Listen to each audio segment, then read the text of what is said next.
Ons sit hier met 'n klassieke driedimensionele trigonometrie vraag. Die manier waarop hulle dit vir ons vra is klassiek driedimensionele trigonometrie.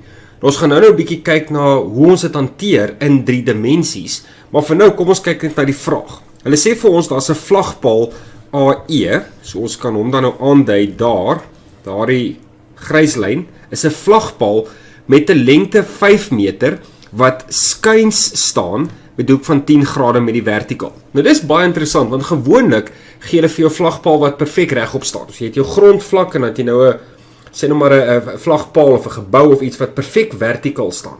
Hierdie vraag vat hom so bietjie anders. Hulle sê vir jou daar's 'n vlagpaal maar hy skuins. Maar is nog steeds driedimensioneel. Jy het jou grondvlak, jy sal sien op die skets praat ons daarvan of is die grond aangedui as 'n grasperk. Dit sê vir jou dit is horisontaal met 'n vlagpaal wat dan net so bietjie skuins staan met 'n hoek van